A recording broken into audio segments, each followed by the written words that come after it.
6 months since Matthew Perry left us, and his name is making headlines again. This time, it's all about a criminal investigation linked to the ketamine found in his system when he passed away. Police are now launching a criminal investigation into just how he died. Turns out the ketamine levels in his blood were off the charts, like what they use for general anesthesia during surgery. So, the LAPD and DEA are looking into how Perry got the medication.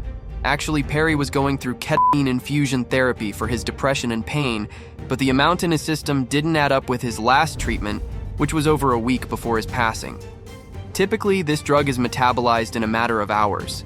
For him to have ketamine at the level that he had is actually a little confusing to a lot of my colleagues. So why were its levels so high in Perry's blood? The investigation is focusing on the sources of his prescriptions, but no illicit drugs were found in his home. It's a real mystery. We spoke tonight with the former head of the DEA here in Los Angeles, and he says these kinds of investigations can take years. In his memoir, Perry candidly shared his struggles with substance abuse, which started at age 14 and worsened during his time on Friends. Nobody had ever dealt with that. And, the idea of even losing him. At his peak, he was consuming up to 60 pills a day. I was in that hospital for 5 months and, escaped death really narrowly. But here's the surprising part. He had been 19 months sober at the time of his death. And now I finally feel okay. And despite his struggles with addiction, diabetes, and chronic lung disease, Perry managed to bring joy and laughter to millions. If I did die, it would shock people, but it wouldn't surprise anybody. Well, it still feels surreal that he's gone, doesn't it? And just like Courtney Cox mentioned, his presence lingers on somehow. He visits me a lot, if we believe in that. Yeah, I sense Matthew's around for sure. Now, let's take a moment to remember those iconic Chandler Bing moments that made us laugh, even as Matthew was fighting his own battles. And we just want to know, how do you hope everyone continues to celebrate Matthew's legacy? Celebrate him. Chandler comforting Rachel. This cheesecake line is probably one of our favorites, just hilarious. Stick to your side. Come on now.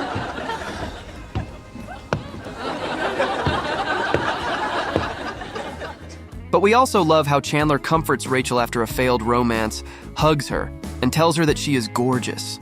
It's a touching scene that highlights his growth as a character and friend. Hey, you know what? I got 2 tickets to tonight's Ranger game. You want to come with me? Cute guys in little shorts? Sure.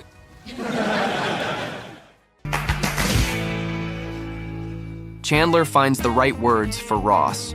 Our favorite moment with these two is when Chandler posts that Ross has died, and Ross arranges a memorial service to see who comes. I'm dead and no one cares? I look like a man? Please, one ridiculous problem at a time. Who wouldn't be upset to see that no one came to his funeral? But Chandler finds very touching words for his friend.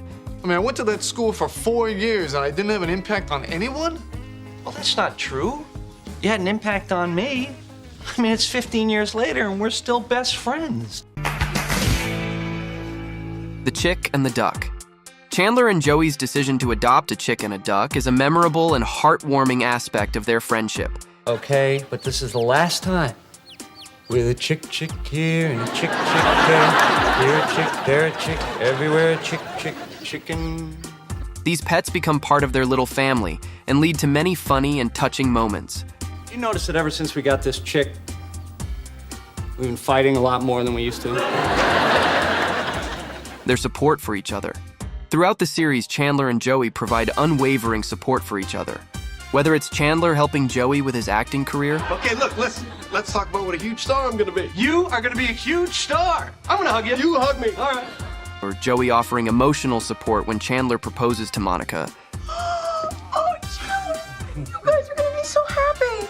I know. Where's all the tissue? Their friendship is a constant source of warmth and humor. The wedding. Hey, Phoebes? Sorry? You haven't told these guys what they're doing in the wedding yet. Well, they're not in the wedding. What? Phoebe's stepfather is unable to get a day release from prison to walk her down the aisle, so Chandler gets the job allowing him to be included in the wedding too.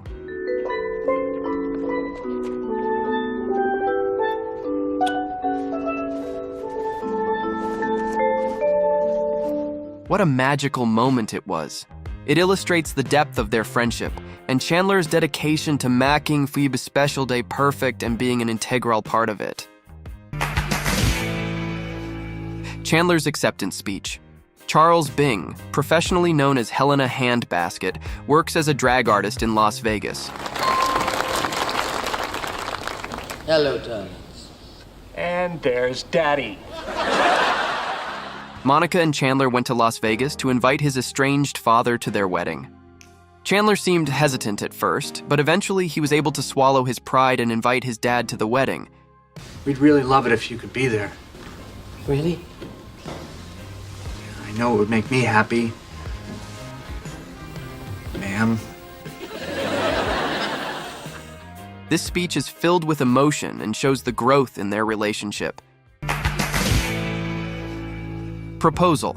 In season 6, Chandler's proposal to Monica is one of the most heartwarming moments in the series. Will you marry me? Yes.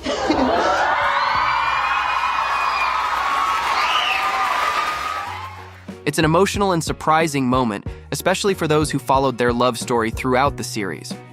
Although the first I Love You was a bit less romantic, it was no less touching. You are so great. I love you.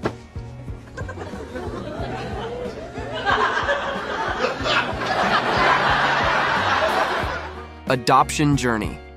Chandler and Monica's struggles with infertility and their eventual decision to adopt is a poignant storyline that resonated with many viewers. I love my wife more than anything in this world. And it kills me that I can't give her a baby. It shows their unwavering commitment to building a family together.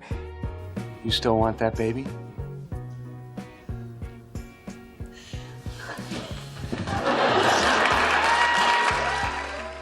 Chandler's sacrifice. Chandler.